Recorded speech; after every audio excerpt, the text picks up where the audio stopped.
Chris writes in, "Hello, Dynamaxed Brain Gamers. I'm Chris." Hi, Chris. "And first, I wanted to thank you for the great content. Not everyone is willing to purge their own souls for their audience. A strong theme with GigaBoots is bravery." Yep. Courage. As Dan's Twitter, I'm not sure if it still says it, but did at one point, GigaBoots, the only channel that kills the people making it. Yes, home of the content that kills the people making it. I believe KZ was the one who said that, and I laughed my ass off. I coined that at an end bumper of the first Kingdom Hearts Supercut. Yep, it was the best ever. I laughed so hard. Where I was like, oh, whatever, I need to write this the way Dan was doing the bumpers at the time. Chris's question. In our opinion, what makes for a good turn-based combat system? Whether or not it's from a JRPG, doesn't matter. Or are you a bunch of mutants who think turn-based system is bad, lame, and outdated and should always be replaced by real-time alternatives? In which case, don't worry about the red dots on your chest. Thank you, Chris, for your lovely question. I think above all else, when you're making your turn-based combat system, I want battles to be quick. Like, you need to focus on making attacks snappy, that you're able to, play out the turns quickly, because you're going to be going into a lot of random battles or just normal battles in the game. It just needs to have a decent pace. Mm-hmm. And Persona and the mainline, more recently Shin Megami Tensei games, have managed to get you in and out pretty quickly while having an engaging combat system filled with weaknesses and exploiting things and various systems. But I think the speed is really important. I think one of the most important things you can do is if I target an enemy and then it dies, have it hit one of the other enemies. No, you're ally. Has that been in any game past the NES era other than Golden Sun? Shockingly, yeah. It has happened in RPGs past the NES, which is the last time it was acceptable. But what one? I'm just thinking of I remember that being a thing in I'm just thinking of Final Fantasy 1 where you target something but it was dead, so you just don't target it at all. And then it's like you missed, and I'm like, fuck you, game. But yeah, that's an insane thing to do. And of course, as KZ said, getting in and out of battles really snappily, very good idea. Bob, did you have any? I think it's really important to let the player easily understand turn order. Yes, having a good. I was going to say this. I don't like the active time battle that Final Fantasy 7, 8, and 9 use. I don't like having no idea when the enemy is going. Yeah, that's fair. Starting with FF10 was neat because that has the super detailed turn order. It's been refined too since then. I like what the Trails games have and Atelier games have it now, where they have a turn order bar that you can manipulate with certain attacks. Yeah. So you can hit an enemy and it'll cause delay, or you can knock them off entirely. Oh man, I need a new Grandia. So I like that a lot. Another big one is, this is a hard one to kind of eloquate, but I don't want to have to think a lot in random encounters. Bosses are fine. Make me do whatever the fuck you want during a boss, but I don't want to have to go okay, I don't want to have to use tactics on a regular fight. I just let me blast them to pieces. Disagree with that. I feel like having you, as long as it's the appropriate leveled area for you, I feel like you should have to think about random encounters, and that should be a legitimate problem. And it's not until later on, once you've overpowered yourself, it should be a joke. You shouldn't have to worry about weaknesses at that point. But initial go through, you should have to worry about which attacks you're using. I think so long as you get good returns out of it. If you're going in, I think one problem that Octopath Traveler has is that game expects you to still use the same tactics you would use against bosses on enemies, which is hitting their weakness enough to put them in a break status to deal real damage. You'll go through that fight. It takes a decent amount of effort. The returns on experience are pathetic. Yeah, that's another thing. you need to make sure the experience in your game is balanced enough that I don't get angry. Like the time versus like the amount you get out of it, you need to find that sweet spot. Right. I think that honestly, I like experience. I'm fine with experience scaling by level. So it's literally impossible for you to grind too much because experience returns, if you're too high level for the area, just become nothing. That's the coward's way out. With that. Yeah, I think I agree with Stan here, where that I love in Dragon Quest where you find the golden slime or the metal slime, and you get all the experience.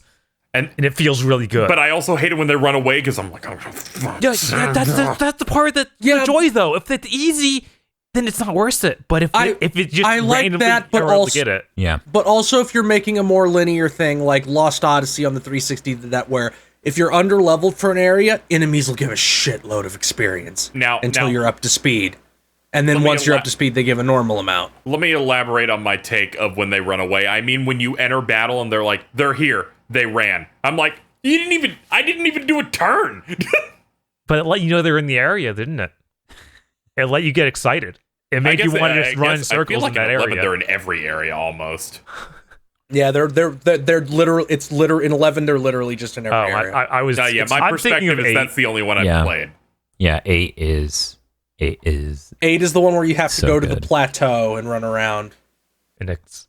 But yeah, that feeling like 11 is really great because you can by the end you just have straight up moves that are guaranteed to hit them, which is by the end, which makes it extra busted. Where it's like this move of this always crits. Nice. I'm gonna go ahead. Well, there we go. I'm gonna go ahead and say some things just specifically about Pokemon. One of the most important changes they made to the combat system in that is having the health bar drain at a decent clip. Yeah. Because if you recall, back and forth gen, it is so still slow. Do they still do the whole poison animation? He was damaged by poison thing every single turn, or did they streamline that? I think it's streamlined where the text box appears as the animation plays, so you can literally hit A and you're done with that. They definitely sped it up. I think it was Black and White that started you got hit by a big attack. It zooms across your health bar from that big hit. It's either Black and White or Heart Gold and Soul Silver, because I know Diamond and Pearl absolutely do the we're draining your health one moment. Your Palkia has like 324 health. Stop being such an impatient asshole. I'm working on this.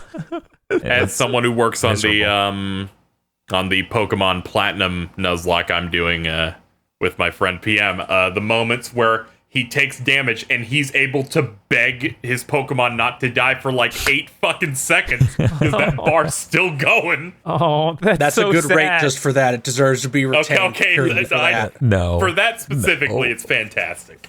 Yes, it hurts. Contact extra. the maker of the contact the maker of the hacks and be like, for the next one, can you like double the length of time it takes? I want them to suffer. I do. I want every time his Pokemon is hit to play out like a negotiation scene in Detroit where he's just trying to bargain with it the whole time. Did you have any other things you wanted to say, Bob? I don't think so. I think I got across my intention. Feel? No, I think I got it out. Okay, I think we all agree. Gunblades. Put Gunblades in your game. I didn't say that. Yes, he said that. Actually, yes, because Lightning has a gunblade, so of course. Yeah. Take them out. Take them out of everything. Whatever, Feel. 13-2 Also, has a better story than Final Fantasy 15. Oh! No, it's a gunblade. Kai's the better villain. Doesn't it turn into a gun?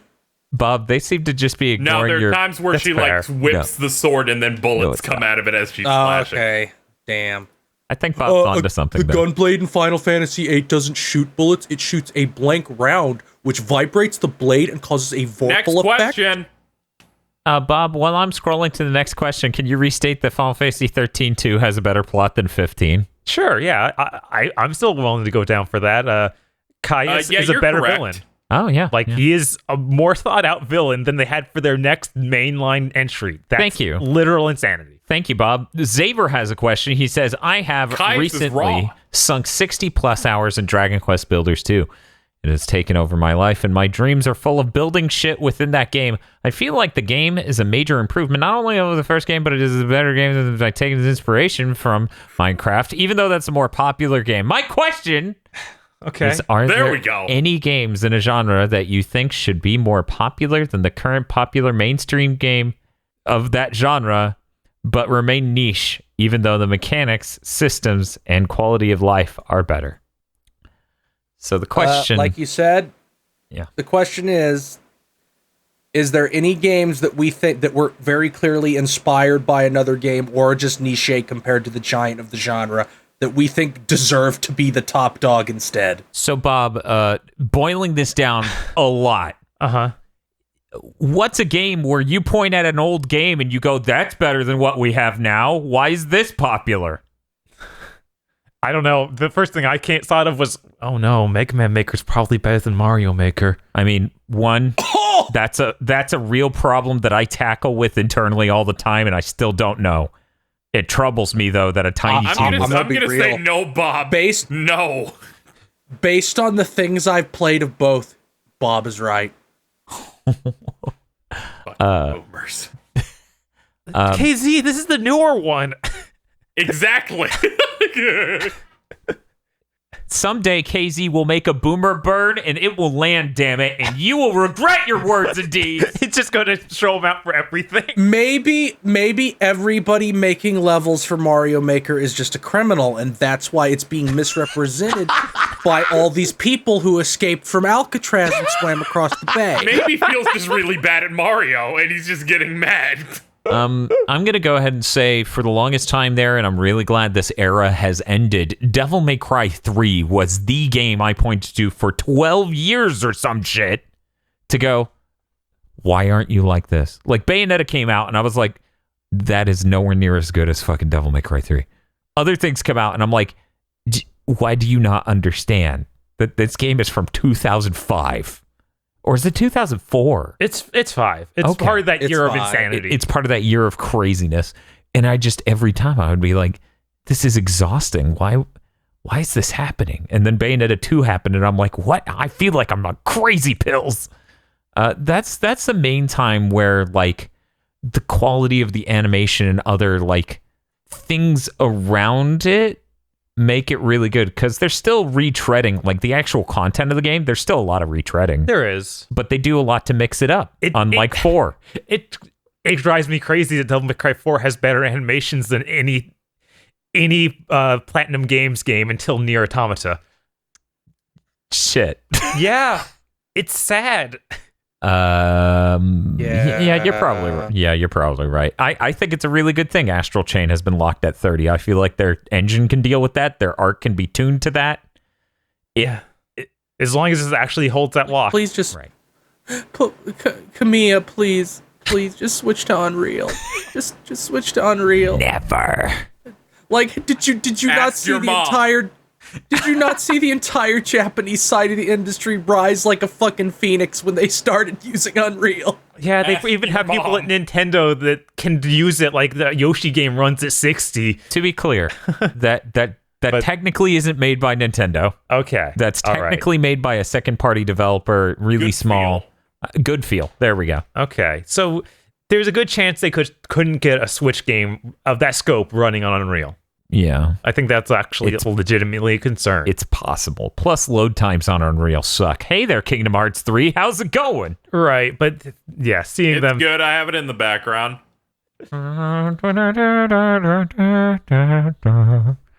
No, maybe It's a whenever, good song. whenever Really we- good song, Dan. maybe whenever they get to that next game they're working on for Square, they're going to switch to Unreal. Maybe we can hope. Maybe. Luminous Productions Unreal Engine 4 game. That isn't even a joke. That I do not see any universe where another Luminous Engine game comes out. I still can't understand how that would possibly be the case. Does anyone else have any things where the quality of like life? they implied, Yeah. every single game that came from Minecraft is better than Minecraft. Every single one. There's a whole dimension of Steam bullshit Yeah, that you okay, just not implied are the good. Steam bullshit, but like Terraria is better than Minecraft. Okay, I can get down with Both that. both Dragon Quest Builder games are better than Minecraft. I can sign There up for was that. there was a knockoff called like Fortress Craft on the 360 that I don't think ever came to anything else. What I played of that was better than Minecraft. Okay, this guy's got my vote, Bob. What about Pixark? Is that any good? Anybody know? What's it called? I don't know. Pixark. Imagine Ark a Survival Evolved, but Minecraft. Yeah, so it's Ark Survival Evolved, but Minecraft. It's Pixar, but with a K at the end. Pixark. I don't know, Bob. I haven't seen Maybe. gameplay. Yeah, I need. Well, like, I've seen gameplay. The but thing I about haven't, Minecraft is just that like its development was real unfocused because Notch isn't good at development, and then he slapped an ending on it when he was tired of making the game, and then Microsoft bought it and never meaningfully expanded on it. Yeah, the Microsoft's initiatives with Minecraft have seemed to be, let's put it on everything, let's find how to sell these people content. Yeah, I think that's about it. They did redo the lighting system and other things like that, but I don't. Yeah. Anyway, I see ray traced Minecraft and it's scary. it's cool. Ray tracing's a really cool tech. Yep. On the Boomer one, since this is Boomer Hour, Yeah. I still think Resident Evil 4 is better than like 95% of third-person shooters. Yeah. I love Resident Evil 4.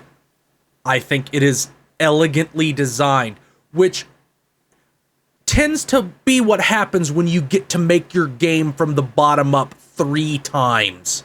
Yeah, I'm actually a huge fan of make your game and then make someone else make your game.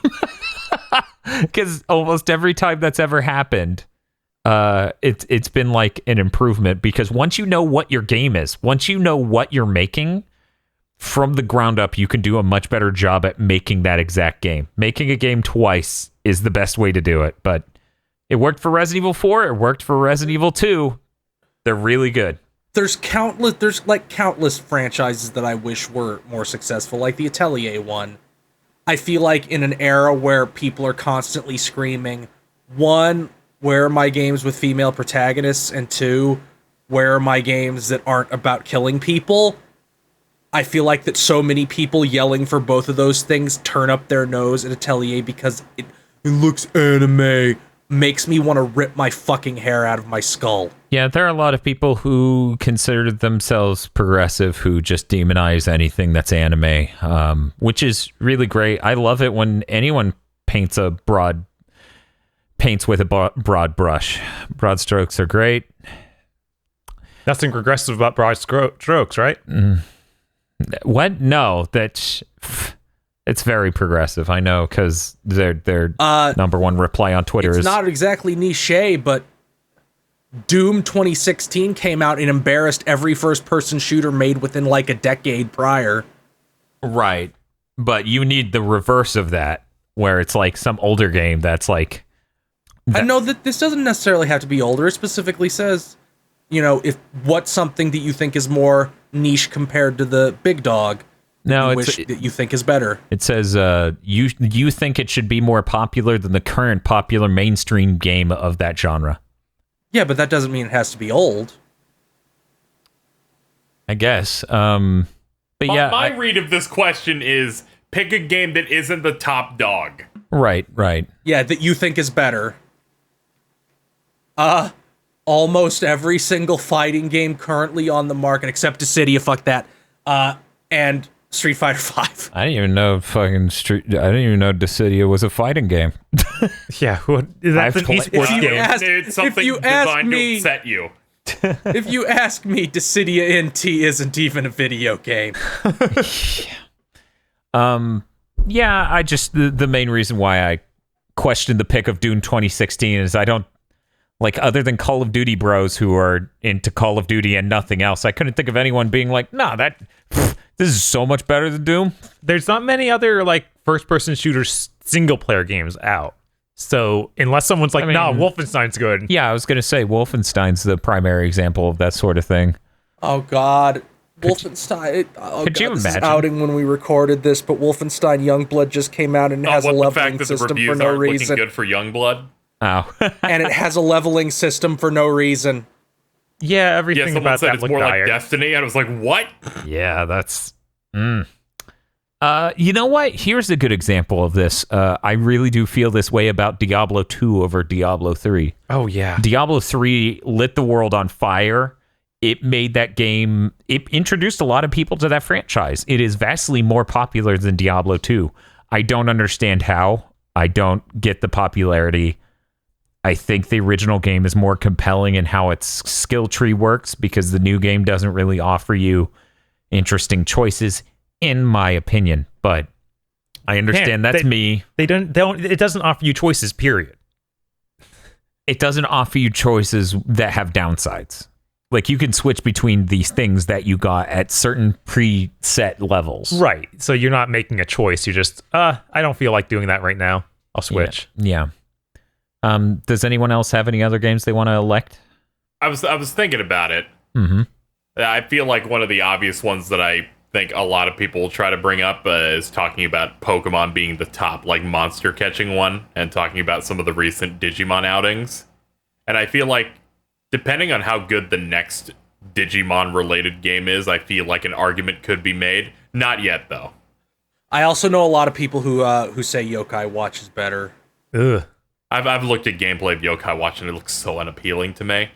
The combat in that The game Digimon is stuff's nonsense. kind of halfway there, but if they make a game where the story doesn't take over half of its runtime to get started, then, you know, might be something there. But I can't really think of many other games that weren't already mentioned.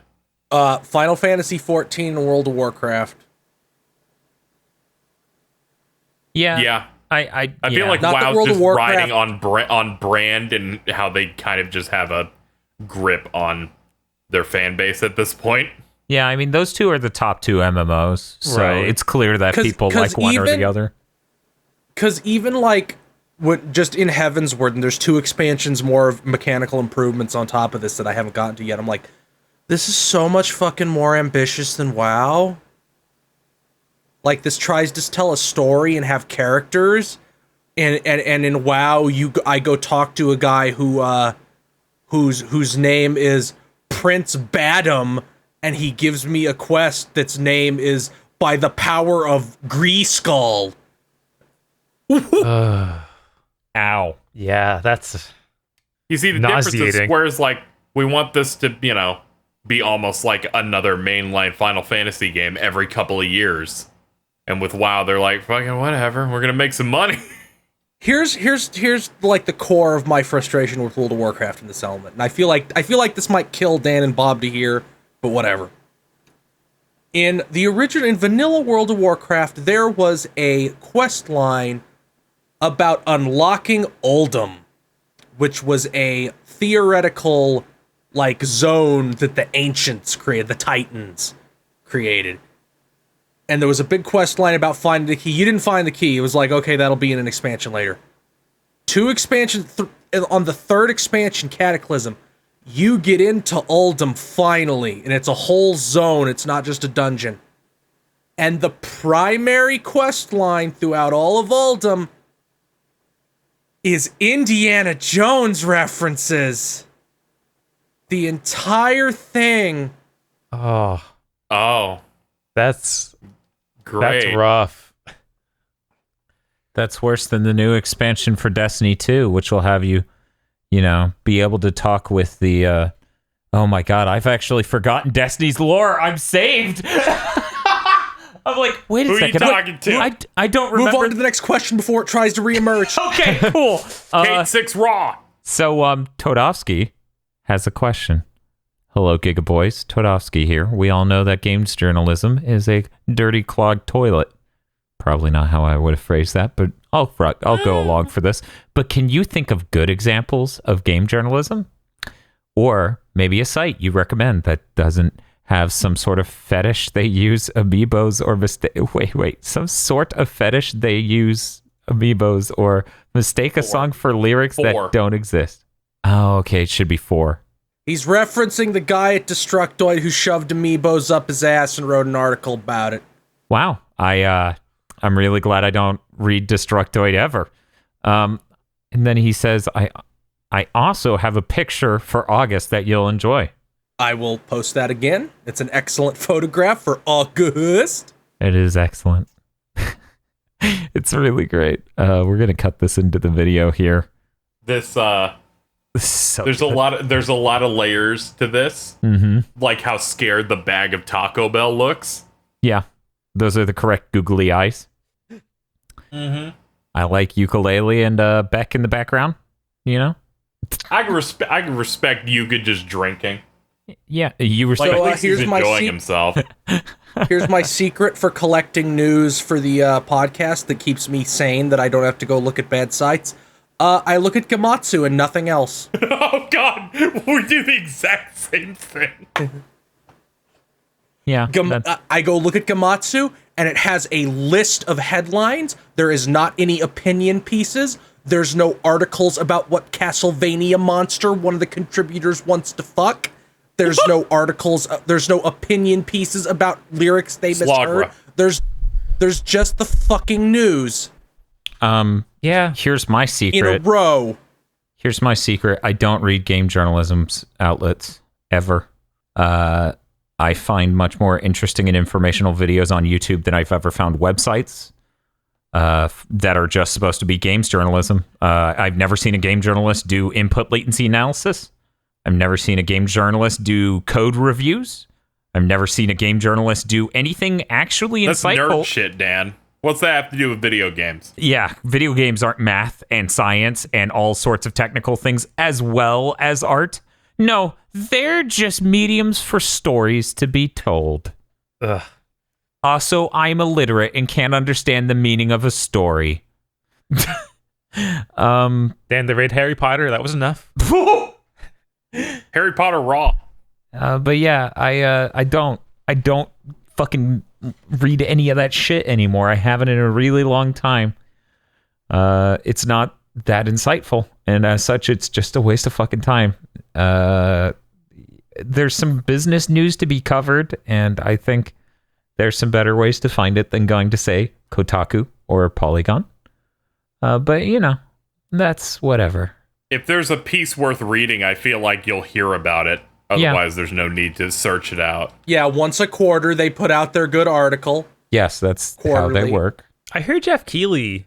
I What's hear up, that. Bob? Does Jeff Keighley do Yeah, things? I hear that Jeff Keighley, like, once in a while, will do a nice, like, basically post-mortem sort of thing on a game. Like, he did it for yeah. Titanfall 1. Yeah. And those are supposed to be Yeah. really good. Yeah, those are excellent. Well, see, that's the thing, though. That's kind of like the No Clip on YouTube. Oh, yeah, No yeah. Clip does really good game documentaries. As it turns out, No Clip, both that and the podcast version, which is interviews with staff, are both way more informational. Yeah. And not just about getting clicks. Like, you legitimately learn something about the game. I mean, another good thing is the Academy of Interactive Arts and Sciences runs a gaming podcast where they interview actual people from the industry and let them talk at length about making games. And the host of that is Ted Price, a game developer from Insomniac. Isn't he the president of Insomniac? Yes. Okay. But here's the thing. He kind of stopped having a heavy hand in his games when he was the reason that Resistance 2 was bad. He totally owned up to it. He on stage apologized at one point in time. This is why people should watch more postmortems and panels from actual game developers, because to hear him come out and literally apologize for being a heavy-handed jerk and not listening to his staff and literally having every bad idea in Resistance 2 was cathartic. I don't think he's a bad person. He clearly isn't, but it's stuff like that's insightful. And you know, the Jeff Keighley thing you were talking about too, I've read parts of that, and it is also really excellent. I can't remember the name of it though. Right.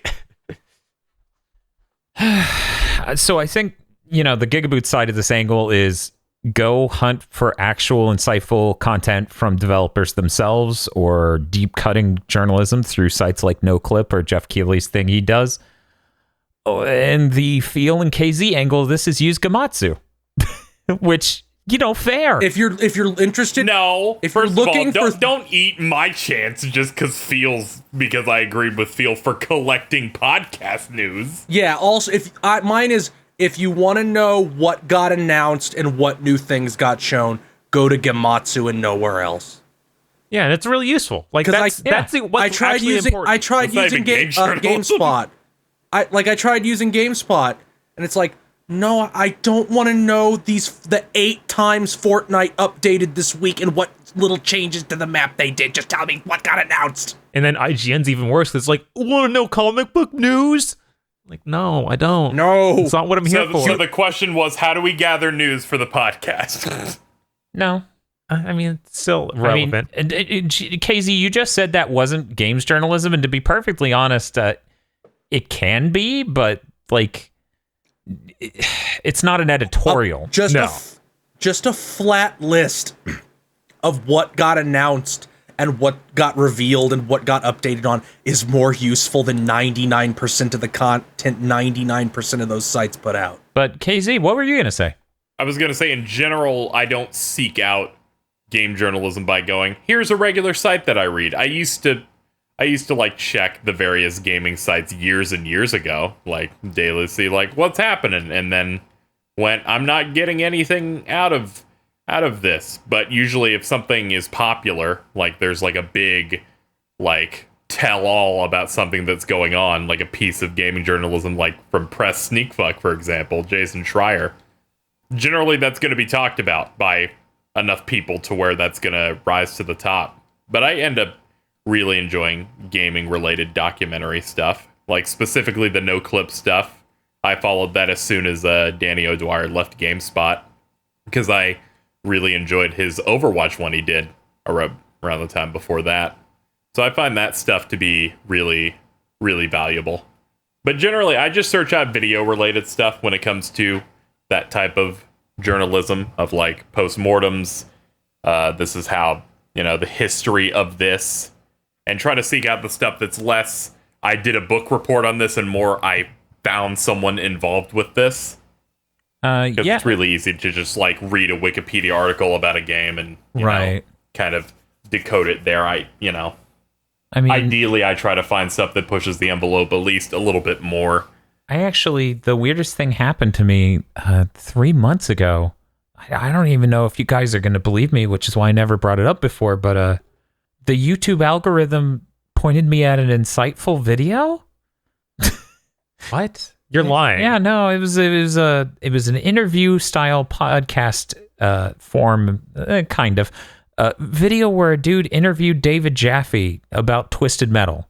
And that one video that guy got, which he may have more videos now, was the most insightful fucking thing about Twisted Metal I have ever experienced. And the YouTube algorithm out of the blue went, you should watch this. It wasn't even like 3 weeks old at that point. It wasn't like doing huge numbers, but it was insanely insightful to the point where David Jaffe's like explaining. I'm not saying David Jaffe is an enjoyable personality. Check out his streams.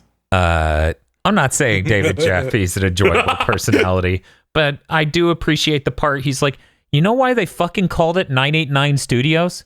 Because that was their building number. What sort of visionaries work at a place that they couldn't even come up with a name for the studio? And I was like, my God, is that why it's called 989? That totally, like, the ASOS of that company is wrapped in that. Like, it's sick. That's on par with Thetis in Dragon Age. The Dragon Age setting. Yes. It's one step below why it's called the third birthday. God. Every time I interact with people and bring that up, and they're like, yeah, I know, and that's fine, is insane to me. It's like, yeah, you are okay with that? Yeah. You are fine. You take this thing wholly seriously, and you're okay with that. You're crazy.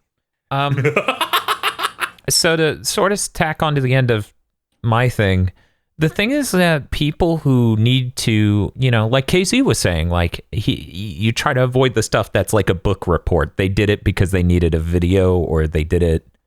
Yeah, I think good. That stuff is fine, but it's not something I'm necessarily seeking out. At that point, I'm just there for the personality and not to learn anything, because I'm probably not going to, because there's not a lot new there.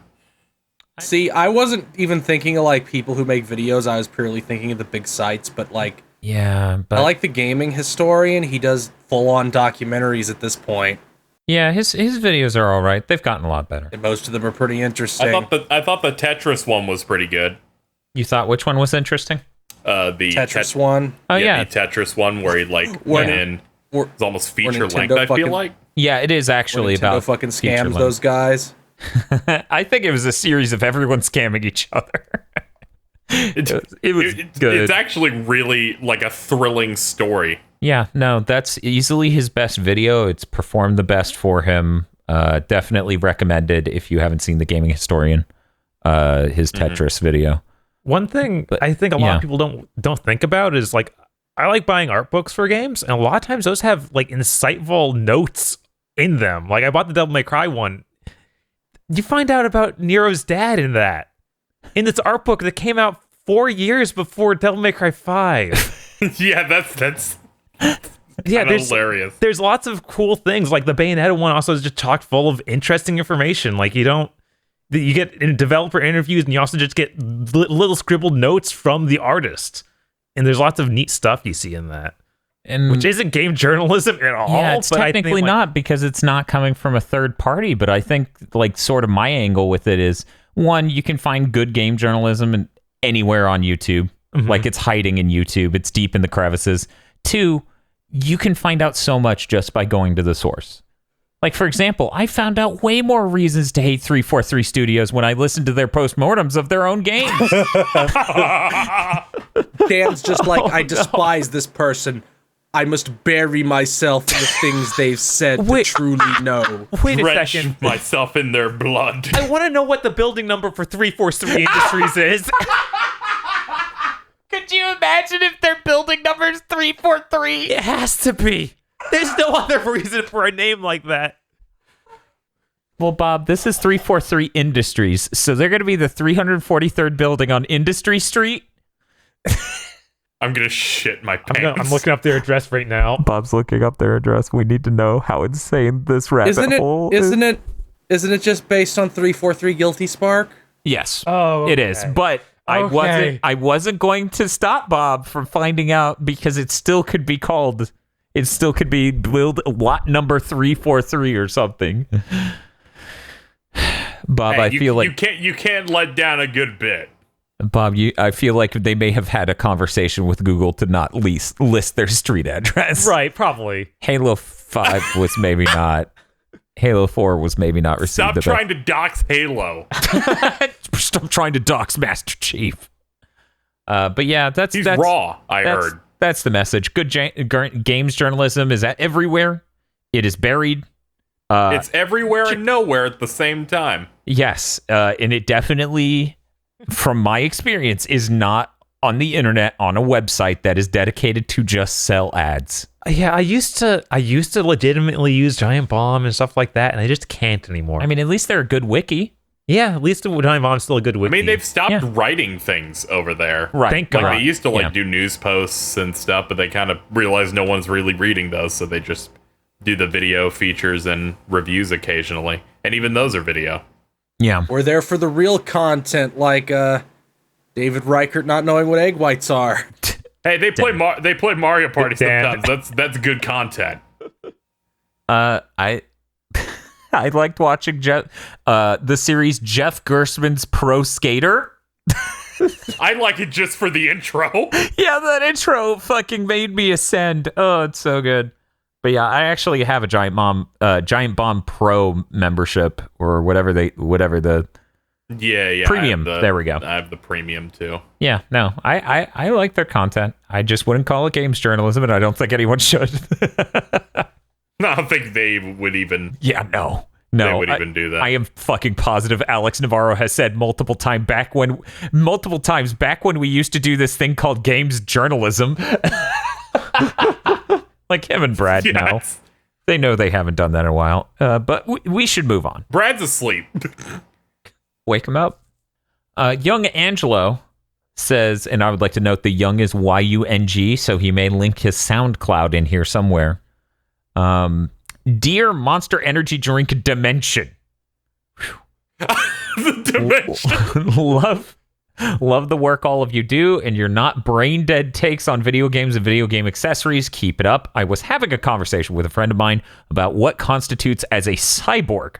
He says that just replacing limbs with mechanical ones and characters like DMC5's Nero, Wolf from Sekiro, and Edward Elric counts as cyborgs. I, however, argue that cyborgs have to have some form of computerized tech implanted into them, and that at least a third of their body and or their brain must be digitally enhanced to count as a cyborg.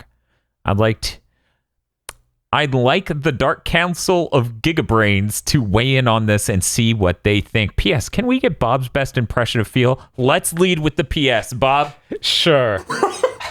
Where can they go to support us, Bob? If you want to support us if you want to support our podcast network, go to patreon.com/GigaBoots podcast. That's not what it is! Look, How the fuck? Bob, you hear this thing 37 times a week, and I can't remember it. the money's going to you, and you GigaBoots.com/PT podcast. We're gonna get PT made. It's gonna happen. This one's going to be the best one. It's going to have Liam Neeson as the main character. I'm gonna throw up. This is so good. Liam Neeson's character in the new podcast. You did good. You did. It was solid for a good Okay, bit there. all right. Yeah. So cyborgs. Pretty sure it's just you need to, part of their body needs to be, bionic in some way. Probably more than one limb, but I think you can actually, if you want to be, literal, you can draw the line at one limb. I think that's what the situation is. So you can call someone a cyborg if their arm is completely like mechanical, motorized, etc. Yeah, I'm willing to go with that. Like, if they don't need to have brain enhancements or anything, even as much as just a cybernetic finger. It's like, okay, yeah, you have the cybernetic enhancement, you're a cyborg. He's not a real cyborg. He's shooting fucking lasers out of his dick. Yeah, but he's not a real cyborg, Just because he has a bionic dick that shoots lasers. He's not really a cyborg. Sure, he fucks like Data from Star Trek, but he's not a real cyborg. I feel like the examples that are presented in the question, Nero, Wolf from Sekiro, and Edward Elric, is just they have prosthetics.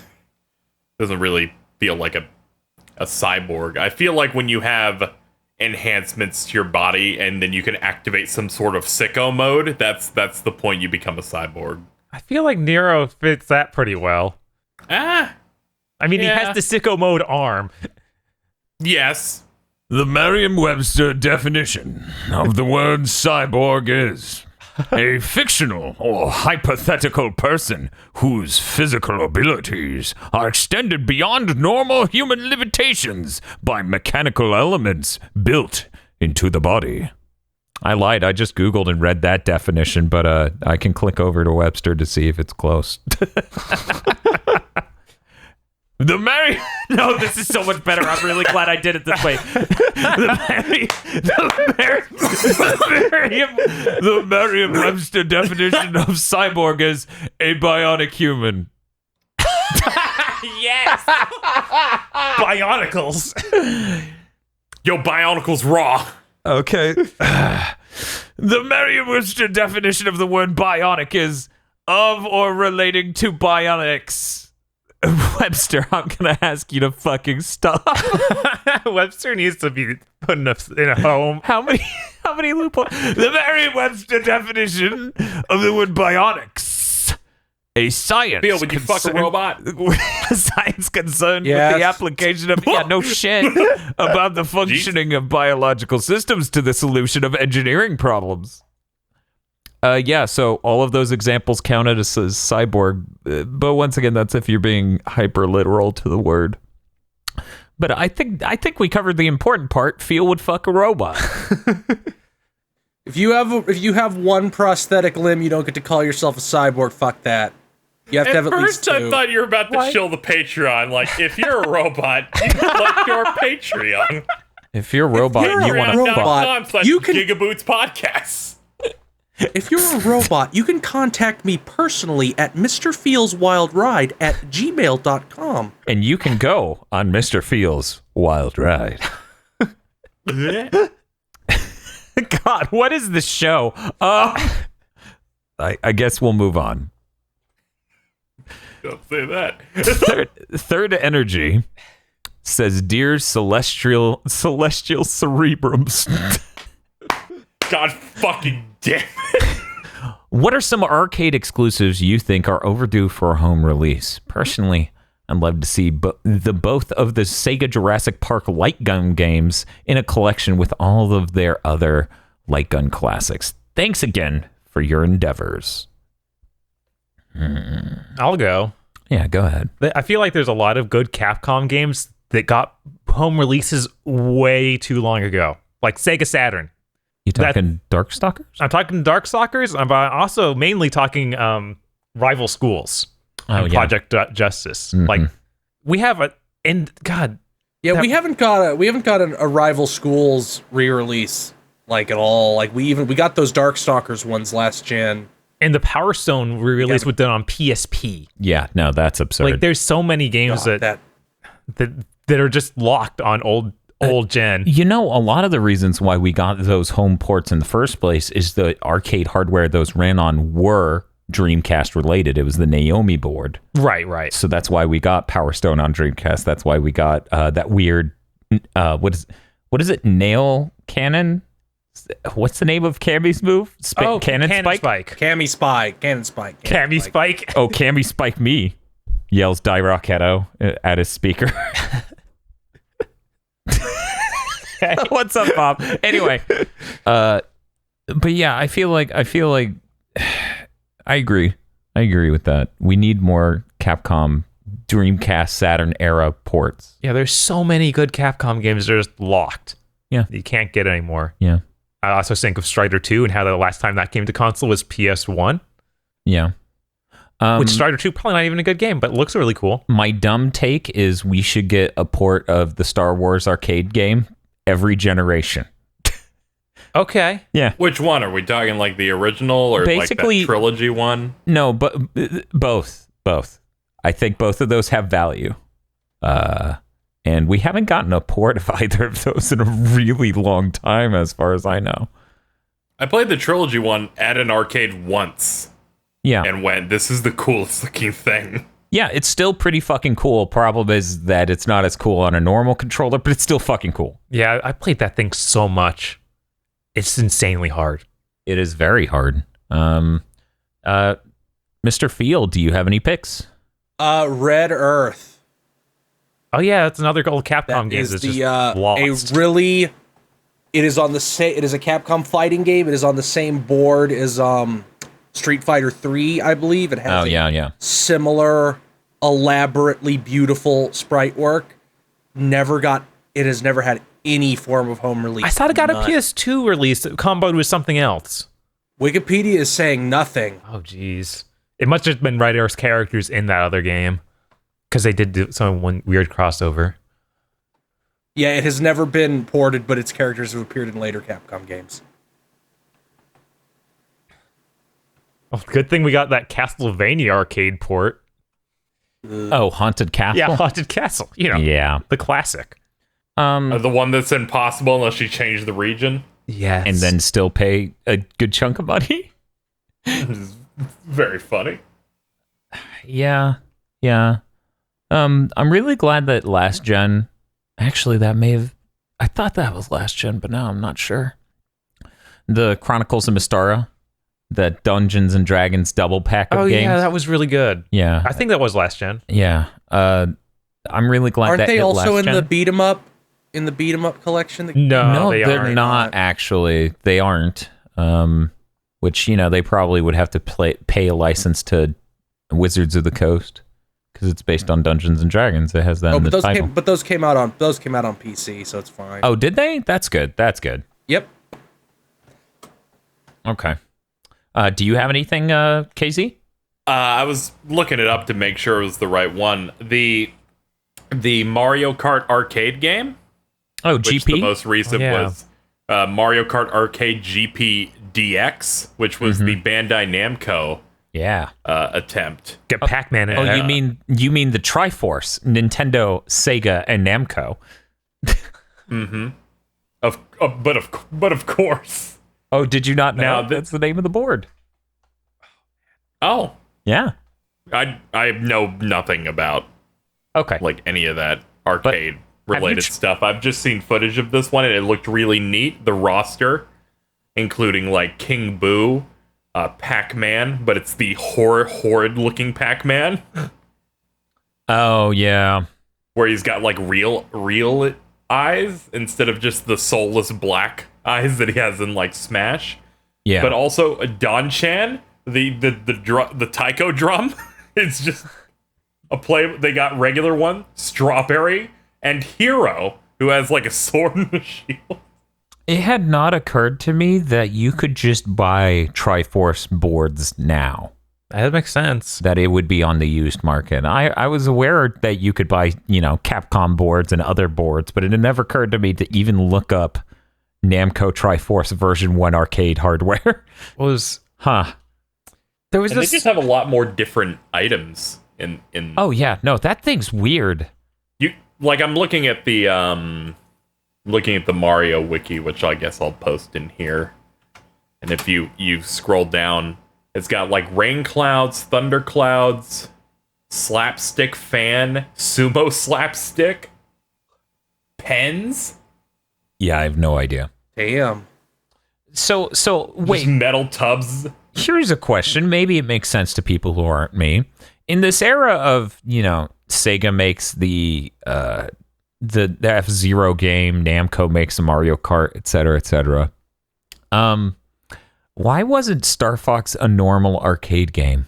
I don't know. That just makes too much sense. Yeah, maybe? that feels like it's a slam dunk idea where you would just. Why doesn't that exist? I don't know. I was looking up. There was this old light gun game I played in arcades where you actually moved your body to dodge shots. Oh yeah, that thing. I was there with you. Yeah, I think that it's called Police 911. I'm looking Yes, it up that's now. it. That's it. Yeah. So guys, if you can imagine, it had like, those metal detectors, how it's a pathway you walk through. It's like that, but bigger. So it senses your body movement with those sort of sensors. So you can lean to the right, crouch, etc. It's a really cool arcade light gun game. Yeah, I feel like that's one of the more difficult ones to port, obviously. Yeah. But it'd be really cool to see that sort of thing show up. Oh fuck! No. I guess it'd have to be VR or something. I have one more to throw on this list. I can't remember the name of it. Oh god. I have another one I remembered. Okay. We were going to make a Double Dragon fighting game, but couldn't get the license, but we just made it anyway and didn't completely name anybody. Fighting game Rage of the Dragons. It's Rage of. It was on an SNK. It was on SNK boards, that which technically makes it on the AES, but that doesn't fucking count. Oh man, speaking of SNK boards, SNK versus Capcom needs to come out on something. I think it might have come to the Xbox original, but that's it. I think it came to the Xbox original, but that's it. Okay, I remember the name of my game. Incredible game. It's called Prop Cycle.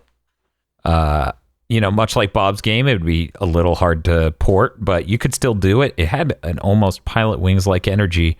The game was... And I'll post a picture. Yeah, that game. It took a while for me to remember the name. Prop Cycle is a game where you fly around in a relatively open area, trying to get from one place to another, trying to lean your cycle that you're on in order to steer your gyrocopter through the air, through points balloons, through time balloons, and you're cutting through small caves and stuff like that. It was a really fun game. It's never come to anything. It's only supported in MAME, and as I understand it, configuring the controls is a bit of a bitch. Speaking of that, Soul Calibur 2's weird pseudo-online mode needs to come to a real video game. Yeah, I have no idea how that didn't show up in the online mode of 4, 5, or 6. Yeah, it's too good. For those who don't know, the online mode of Soul Calibur 2's arcade is you're fighting essentially what is ghost data of other fighters on the internet, and waging a war for your faction. Yeah, you get to like pick a country. Yeah, you get to pick your country, and then as you win more battles, the tide of the war changes, and it gives you breakdowns of the percents won by each faction. It's really freaking cool. Like, God, that would have been nice. Yeah, like monthly tournaments around that sort of idea would be really cool. Amazing. What do they it would be like Splatfest, but like, for Soul Calibur. Right. And that would be incredible. And no good online modes in Soul Calibur. Just versus. Soul Calibur's neat. I like Soul Calibur. We should probably move on.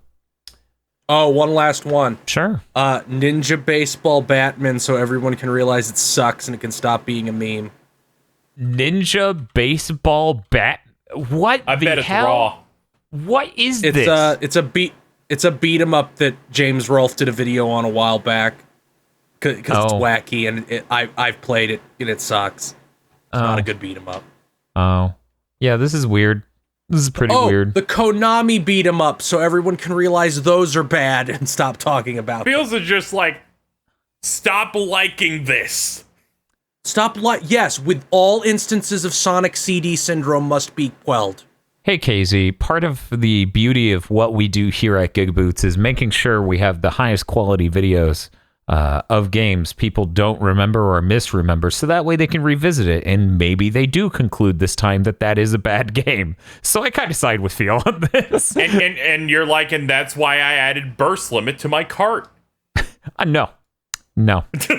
Because here's the thing, KZ. Unlike you, I was a fucking adult when that game came out, so I remember exactly how it is. Raw? It's not good. It's not good. It is a bad game. Yeah, it's like a worse version of the previous entry in every way. Yeah, it's like a worse Budokai 3. Yeah, probably. Yeah, that's the problem. We waited like, what was it, 4 years? Something like that, because there were all the other weird things. They did like Tenkaichi and stuff, and they just wouldn't make a new Budokai game. And they're like, that finally, was the new first one. time they came back. That's probably why I liked it a lot. Because it's like, fucking, finally they're going back to the shit I cared more about. A more 2D focused fighting thing. Because they did like 3 or 4 of the 3D arena ones. Mm-hmm. Yeah, they cranked out 3 of those guys. Man, Prop Cycle has a real, I don't know, Ghibli-esque. And then Burst look to Limit the didn't art. do well. So then they just went back to the 3D arena ones for like 2 or 3 more. Yeah, it was a bummer. But okay, With Raging Blast. we can actually move on now.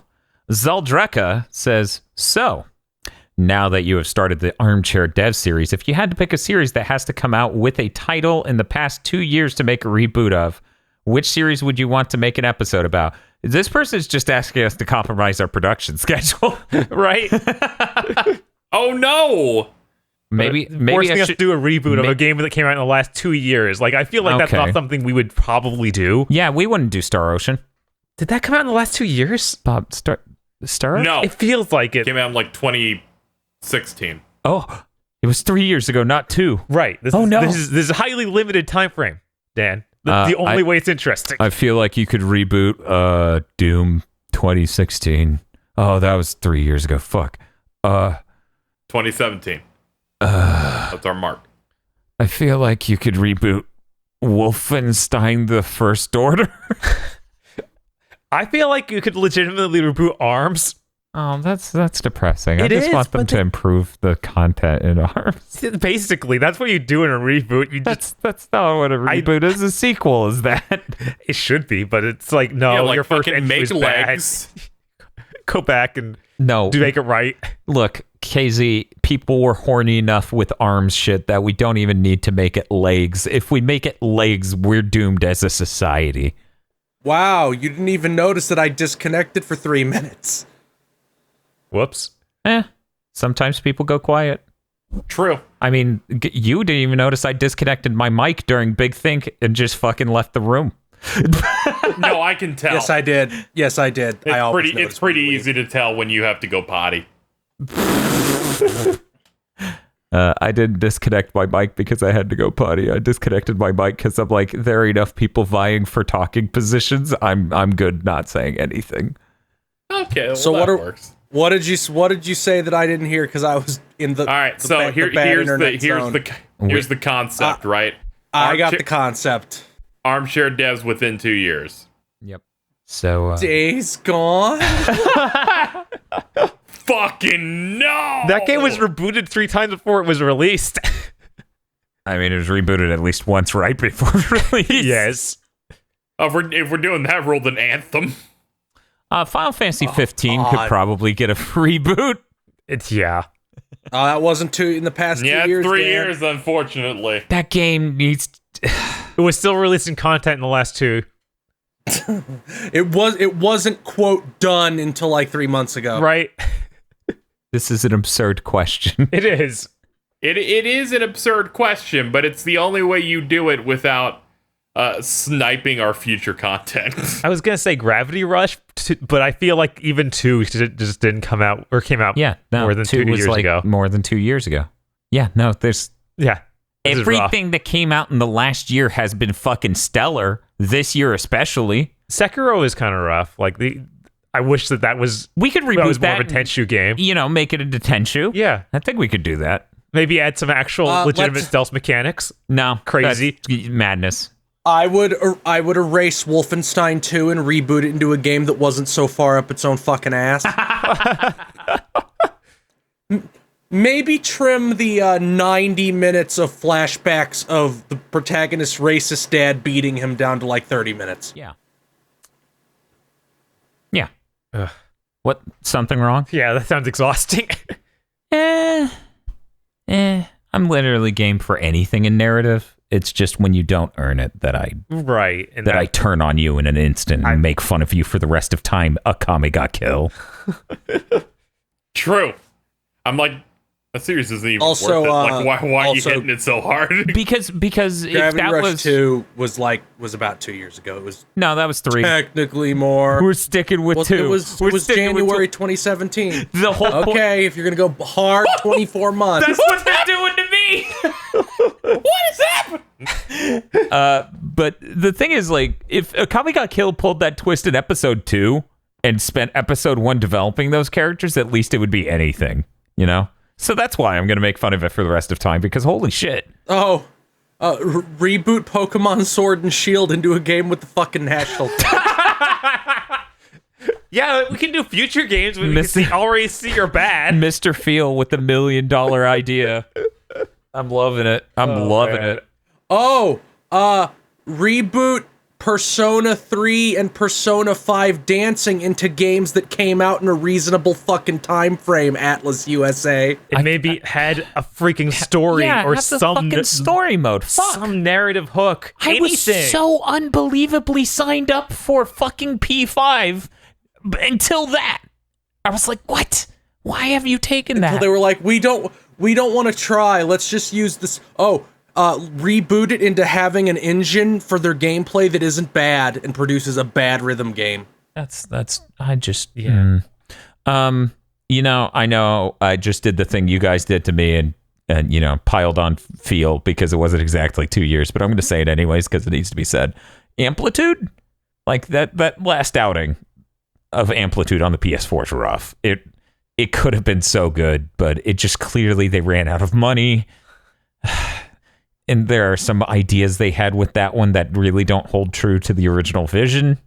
I feel like that game would have been served better if the entire soundtrack for the game in the natural order was proper licensed music, even through obscure songs. Like, you know, Hotline Miami has a bunch of obscure songs. Mm-hmm. Yeah. But like, I understand what they were going for with it. It's supposed to be a concept album as a playable game. Like, each song is about the story you're traveling through because Amplitude weirdly was converted into a narrative concept.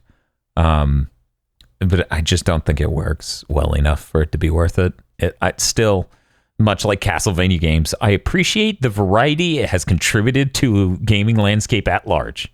Just like I appreciate the combat systems and everything in Harmony of Dissonance. I appreciate the hallways.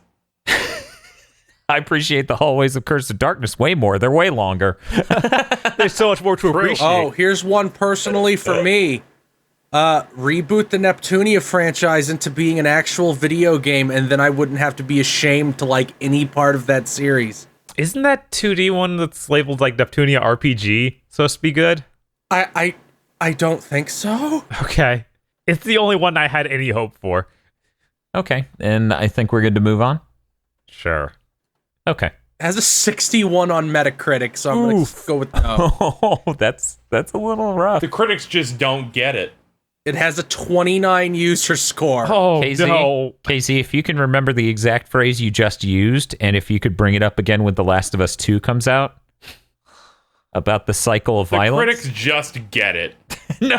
Don't worry. No matter what that game does, it'll get pens. I'll be sure to write something like The Last of Us 2 is bad misery porn for morons and get everybody mad.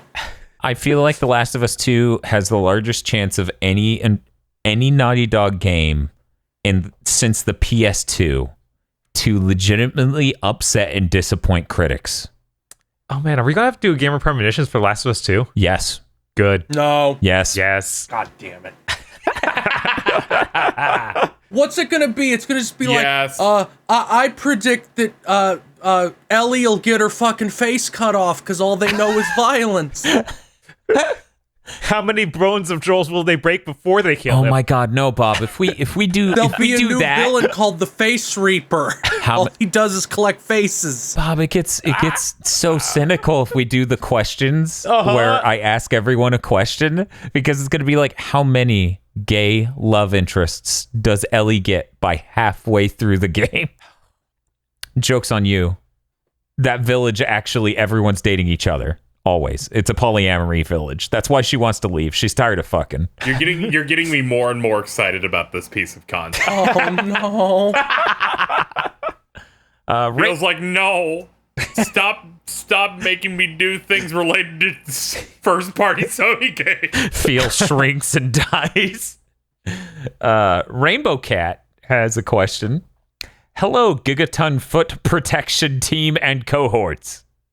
What the fuck is happening? Because it's a Giga This is the foot protection. That means we team. made it. Yes. When everybody has a different name for your group, that means you made it. I enjoy it, at very least. When it comes to remakes or re-releases of games you played before, do you have a personal criteria for what it has to add or improve before you buy it? I think it's a case-by-case situation. Shadow of the Colossus's remake looks absolutely gorgeous, and as such, I don't think it had to do much of anything outside of that. Like, just stable performance and gorgeous art style is good enough for that game. Meanwhile, if you did that with Zone of the Enders 2, I'd fall asleep. Because Zone of the Enders 2, it has problems, but they're in the filler, you know? Mm-hmm. They're in the minefield segment. They're in the finding the guy hiding in the locker based on the things he says about the room he's in segment. Those are the two worst parts of that game. And one of them's right at the beginning. Yes, it really bogs down the game. And I think for a remake of that should have been a high priority. Sometimes, you know, the most important thing with a remake can be performance. Like Metal Gear Solid 3, when it came to all those other platforms, ran immensely better than it did originally. Because originally it ran at like 20 frames per second. It comes out on the PS3 and it was like 60 and it was fucking surreal. I'm like, this game's smooth. I think sometimes it's even just enough to have it escape, like the 3DS. You mean like Mighty Switch Force Collection? Like Mighty Switch Force Collection. Yeah. Usually it just comes down to if it's a re-release, typically it's on the previous console, which means I'm playing that console less. So I kind of just want it on whatever the current thing is. I'm not really always looking for additions or extra stuff in any re-release. But when it's there, I'm like, this just solidifies my desire for it more. You know, like the Devil May Cry 4 re-release was really good because it had Virgil and Lady and Trish, and it's like, oh man, this is a lot of cool new stuff to mess with. True. And then you have the Odin Sphere re-release in which they made a bad game into a good one. Right. And Mario Masa, the P Vita re-release is really good with all those extra story modes they added. Come please, Vanillaware. We beg you. No. Not this time. My basic criteria is please make the definitive version of the game. Yeah, that's always Like, appreciated. yeah. Like, not It's the if you're gonna re-release it on new hardware, it should be the version that looks the best, And runs the best, Yeah. and has all the content you've ever made for that game.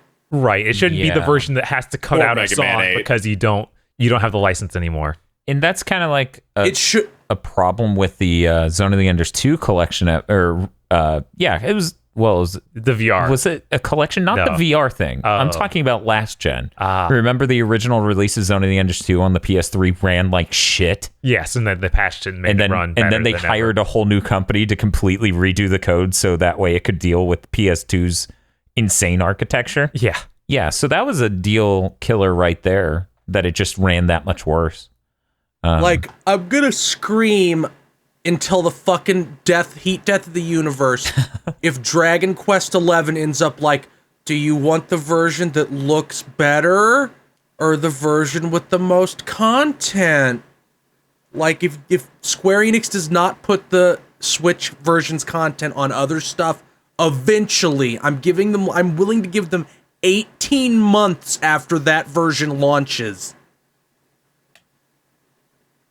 Yeah. Just like, I don't want to have to pick between the game having all the content or looking the nicest. Yeah, it'd be a real fucking bummer if Kingdom Hearts 2 on the PS4, didn't have the final Yeah, mix if content. it hadn't been the final mix version, it's like, what are you doing? Like, please don't make me go back. I don't want to Right. go back See, and import. Square's at least good about that, where they realize, man, all of these special versions of these games that were Japan only, now when we re-release them, our remasters look even better. Because FF12, FF10, every Kingdom Hearts game, Yeah, all of them had some special upgraded version. If something in the game was real rough, I don't expect them to crack it open and iron that shit out. But if you can, that's a huge, plus in your favor. Like, Final Fantasy 12 is apparently now a good game. No. It has a because the special version of 12 had the Zodiac job class system, which completely changes how you do job stuff in there. And now the Switch version has added even more quality of life additions to that. I mean, the fast forward button Of being able to change your classes whenever. Oh my god, they actually put that in? Yes. Did they patch it into the Yeah, other they versions? Yeah, the Switch. Switch Oh only. my, that is gross. Because that's the most disgusting thing it about the is. Zodiac job system. I seriously booted that game up, found out that was the deal with it, and just had to sit down and do research about it for probably an hour. He could have done an episode of Armchair Devs in that time. Or at least the drawings. That's really, really frustrating. Yeah, no. Because that's the worst part of the Zodiac job system. the part where it's Ted Cruz. Also, a re-release has to be priced at a point that I don't feel like is. If I find out the price and I go, come the fuck on, then I'm not going to buy it. Right, like, how much was that monkey ball thing? 40.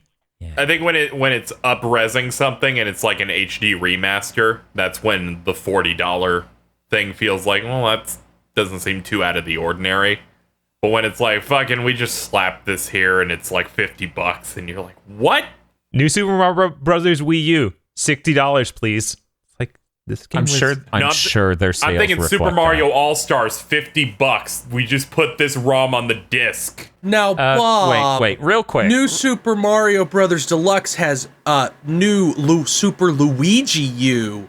Raw. Also, Oh, yeah, that thing they released as a bundle pack for the Wii, or for the Wii U. they also released it separate for $30. They did. And then, probably 6 months later, they put it together for $60 for the two of them. Now, KZ, real quick. Yes. Super Mario All-Stars. You're talking the Super NES version, like the original cartridge? No, the Wii. They did that Yeah, on during the Wii. the Okay, the anniversary Wii. of something, they said we're taking Super Mario All Stars, that Super NES game. We put that ROM on a disc and sold it to you for $50 on the Wii. Yeah, they did that during the Wii era. So that's why I had to ask, because the original proposition of Super Mario All-Stars on the SNES was actually not a bad proposition. I was like, what the fuck is he talking about? They slapped the ROMs on there. They remade those games.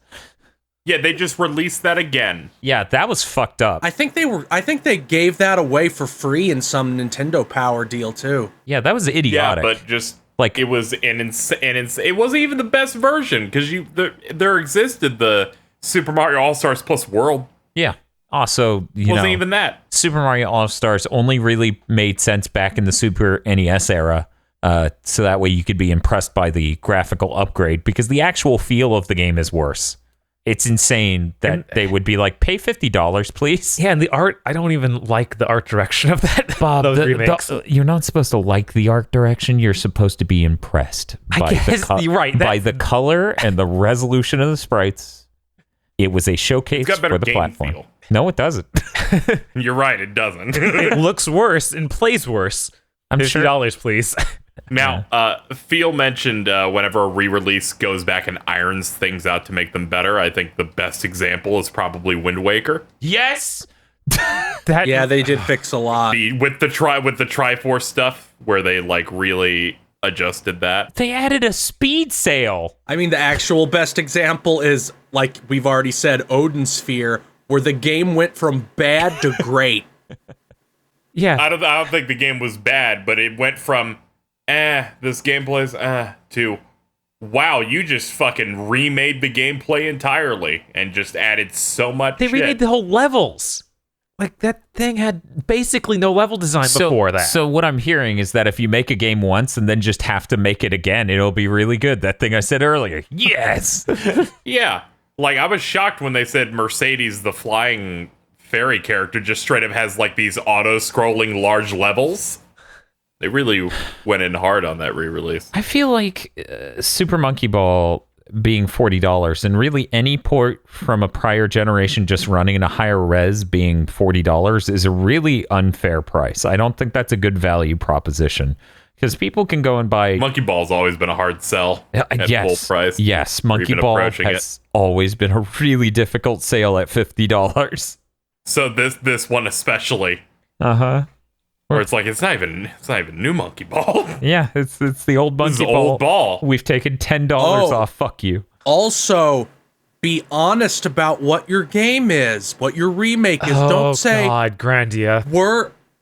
I actually wasn't only thinking of Grandia. I was thinking of how before the Mega Man Legacy Collection 1 came out, they said, we're rebuilding the games on a new engine. Yeah. And it turned out that their new classic engine. That was a lie. You want to hear some shit?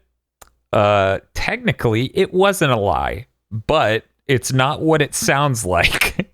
Imagine something that took the ROM and then quickly compiled that into an in-between C code. So, yeah, it's running natively on the new hardware. This is their amazing, legally distinct, not emulation, good luck trying to sue us technology. It's, yeah. Digital Eclipse is weird. Digital Eclipse does really good art and really cool, like, galleries and music shit and trappings around the games, but then they critically fuck up something every goddamn time, whether it's the input latency on the Legacy Collection or on the Street Fighter 30th Anniversary Collection, where fucking me and Bob, we do a match in Street Fighter 3. The match ends, and then it does this insanely long transition. You can't hit buttons to make it go faster, and then it finally slides up, would you like to rematch? And if you select yes, it takes you back to the character select. And I'm like, I wanted a rematch, not another match. You select no, it kicks you... How do you fuck that You up? select no, it kicks you back to the game selection screen. Yeah. So Digital Eclipse needs to just make art books. Is that so much to ask? That's all they can do. The weird part is the reason they can do that well is because of that, was a Frank Cifaldi guy. Right. And that's what he does. Yeah. And that's fine. Yeah, no, Stop making video games. He's really good at that. Absolutely really solid at that. But everything else about that, like, who the fuck makes a fighting game where your only two options are rematch, yes or no? Yes throws you to a character select. No throws you back to the main game selection screen. And guys, and this may sound dumb, but it's really important. The level select screen is before all of this. So me and Bob did 50 matches on one level in fucking Street Fighter 3. And you hit random, it's just like, yeah, you randomly went to this one level, so you keep going there. Yeah. That makes sense. Uh-huh. Yeah, that makes sense. Yeah. They just cannot do menu design. I don't get it. It's really tragic. But yeah, I guess if you're talking that sort of re-release, I would say input latency, quality of life features, make sure the frame rate's high and performance is good. And if you can make it run at a higher res than the original while maintaining all of the rest of that, do it. And if you can't, go fuck yourself. Don't put Vaseline on it and tell me I can't take the Vaseline off. They pre-Vaselined Don't it. be like, I made this game that wasn't meant to run in 16:9. I forced it shittily. No, you can't undo that. That's rough. Super Eagle Raw. Sometimes I like seeing that because seeing the nonsense mess that's outside of the 4x3 frame is hilarious and really interesting. Yeah. But that's not the ideal way to experience anything. Mm-hmm. I would have loved, and maybe I hope maybe they got enough bad response that they're going to get scared and try to fix it. I hope. But I don't think they did. I think fucking mutants lavished praise upon them. On a related note, this I should have brought this up in that weekly gaming news podcast we record. The Big Mountain Dew dimension, yeah. Yeah, the Big Mountain Dew dimension. No, Bob, the celestial cerebral brain celestial cerebrum's dimension.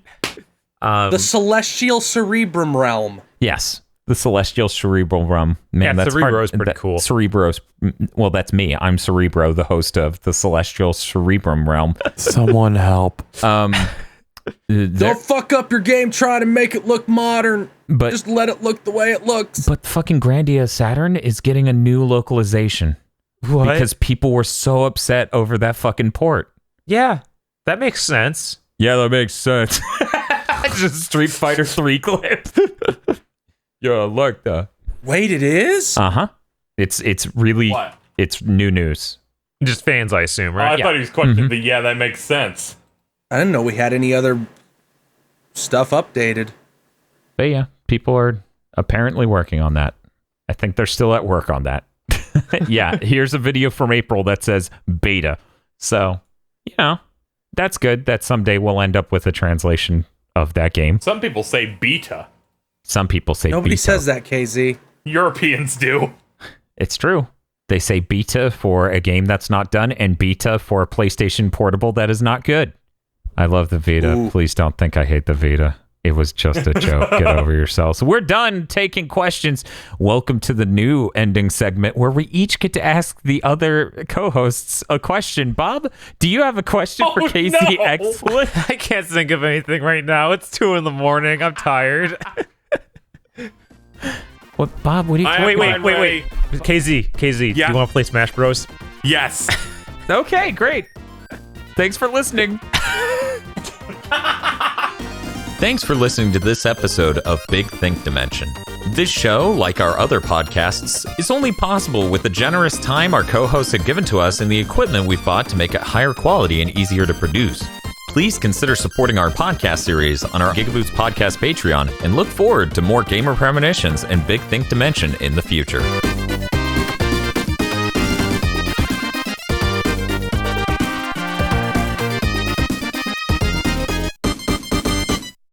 This GigaBoots video was brought to you by our magnanimous executive producers, Vincent Povert, Nicholas Cameron, E. Lee Broyles, Brendan O'Sullivan, Star Falcon, Spaceman Spiff, Danny Richardson, Shadow in the Darkness, Dryzart, and Red Blaze 27. And also these guys. Head on over to patreon.com/gigaboots today so you can try to be as cool as these people.